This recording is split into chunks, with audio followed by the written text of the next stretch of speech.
Right now, I want to welcome all of you to the Lakewood Scottish Rite for our special Holocaust Remembrance event. Please stand for our national anthem and the Pledge of Allegiance to the flag.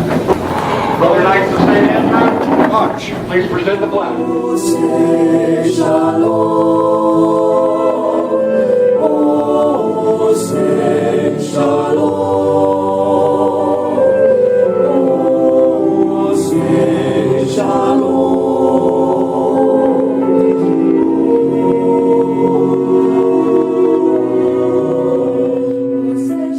Join me in the Pledge of Allegiance. I pledge allegiance to the flag of the United States of America and to the republic for which it stands, one nation, under God, indivisible, with liberty and justice for all.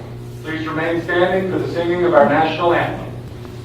Oh, say can you see by the dawn's early light what so proudly we hailed at the twilight's last gleaming, whose bright stripes and bright stars through the perilous fight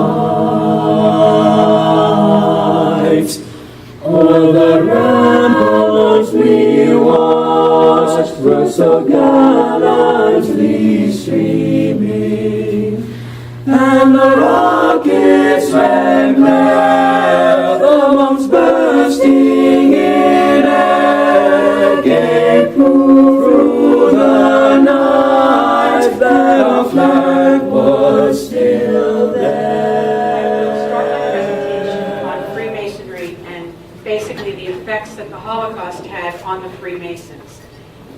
Hitler believed that the Jews and the Freemasons were at the bottom of a conspiracy to rule the world.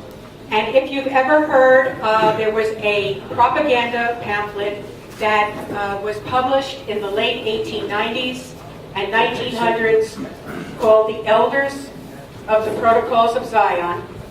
And in this pamphlet, it claimed that the Jews and Freemasons were going to take over the world, and that they ruled they had all the banking industry, and that this was a plot to take over the world.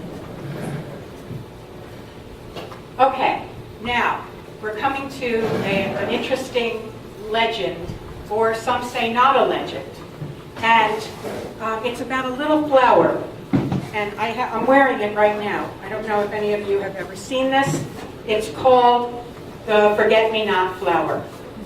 And many of Freemasons know about this legend, and it is called the legend of the forget-me-not. And there's a lot more information about this, but to make it reasonable, in 1934, Freemasonry found itself in danger after Hitler's rise to power. And so the Grand Lodge of the Sun in Germany adopted this little flower as its symbol, so that it would not have the square and the compass, and it could actually go underground. And it was believed that the flower would provide the brothers with an outward means of identity, so that they could identify themselves as they walked on the street, or they were in a restaurant, or anywhere. So thank you very much. And Bill, you're going to introduce another speaker.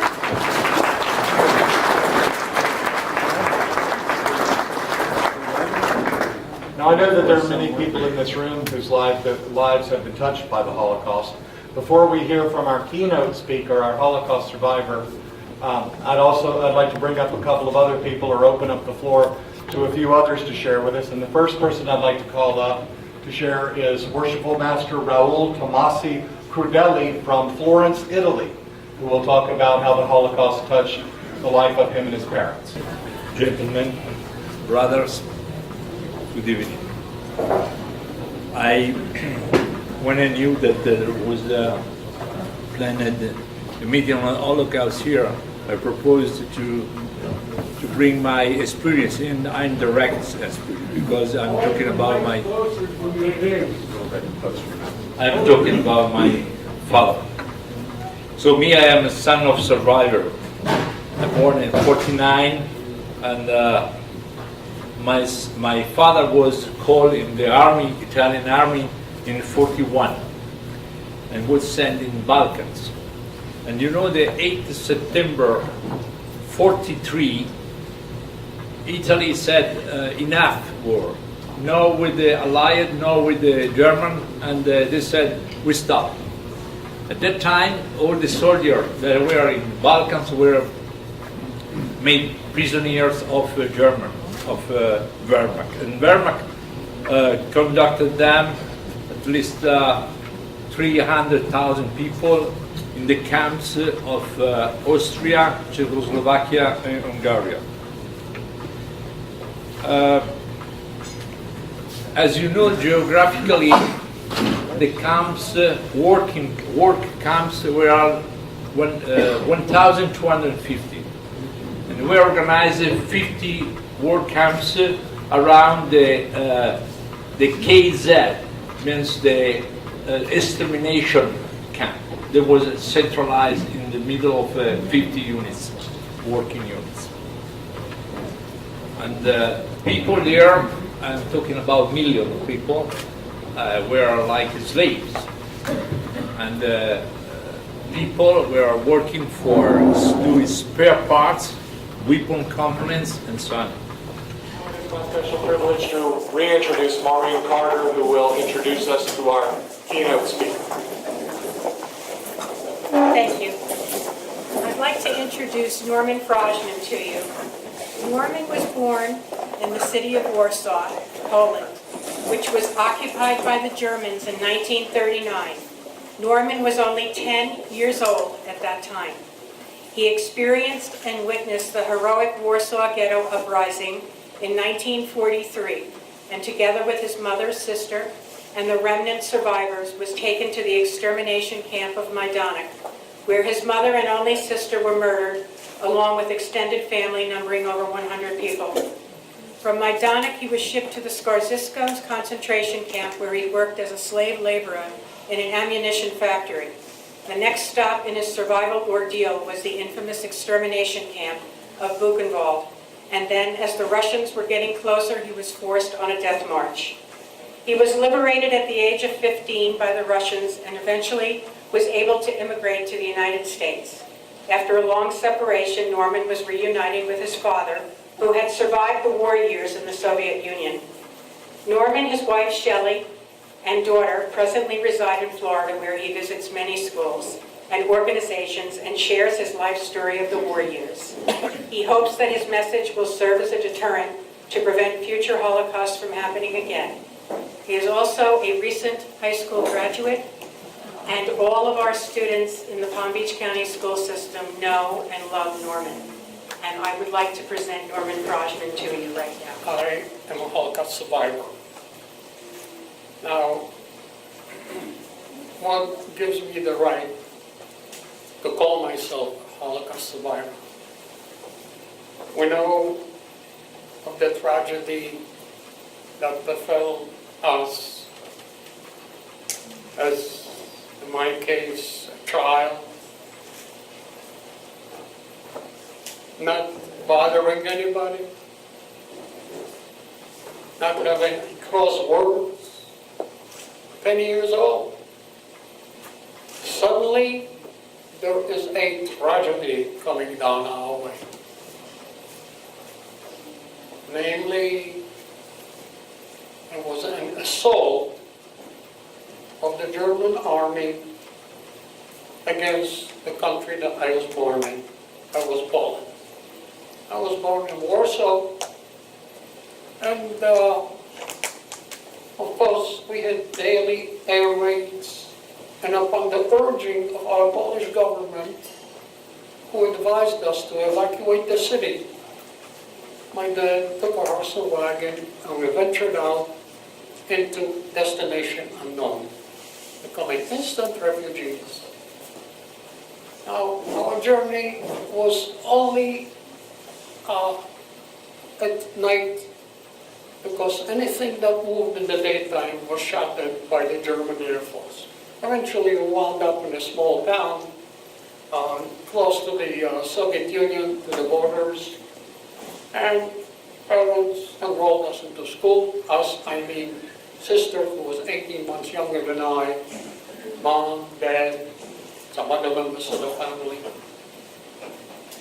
People passing through that small town brought regards from the city of Warsaw. Yes, there is an occupation. There are Germans there. They don't bother anybody. And everyone had in mind the German of the First World War, when they were more or less civil. So, my dad, all his wisdom says, why should we be refugees? Let's go back. It was not a simple matter, because some of you probably know that Poland has been divided into two parts. The western part was given to Germany, the eastern part to the Soviet Union, and it was a makeshift border. So we had to, my dad hired a guy to smuggle this border, and lo and behold, we were caught. Caught by the Russians, put into a makeshift jail, spent there 2 or 3 days, and then they took my sister, mother, and myself and threw over onto the German side of Poland, retaining my father. And as of that night, I was not to see my dad in 22 years. My father was sent to Siberia. Unfortunately, he's not alive anymore. And my conscience truly bothers me until today that I didn't delve into his past, how he spent the time in Siberia. But from what I gathered, it was pretty miserable. The only difference between us was that we were slated for genocide. With them, who knows? Some of them came out alive. Thank God for that. Now, my journey from beginning of 1940 started in Poland. When we arrived on the German side of Poland, we had to take a train into the city of Warsaw. Now, for the first time in my life, I really experienced anti-Semitism. There were trains designated for Jews only. There's an 11-year-old, have brain. Hey, we have our own railroad. How much better does it get? Did I realize as to what the consequences were? Anyway, we're coming to Warsaw, house that we lived in, apartment, plundered to the bare walls, strange people living there. So, with some persuasion, they allowed us to take one of our rooms, settled in, go downstairs to play with my friends that we grew up at the same time. Most of them were not of my faith. And suddenly I became the proverbial Jew boy to them. Being beaten up, came upstairs, mother would ask questions, never had the heart to tell her how my so-called friends, how quickly they turned.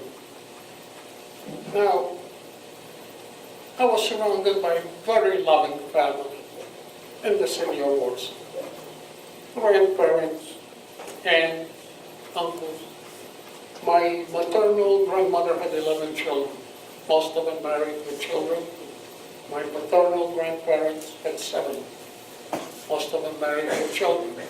That was a substantially large family, and they were very happy that we were there.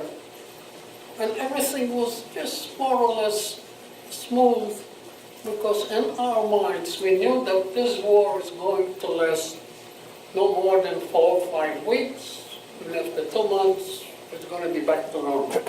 Little did we know. The propaganda in Poland prior to the war was so strong that we thought that this is the mightiest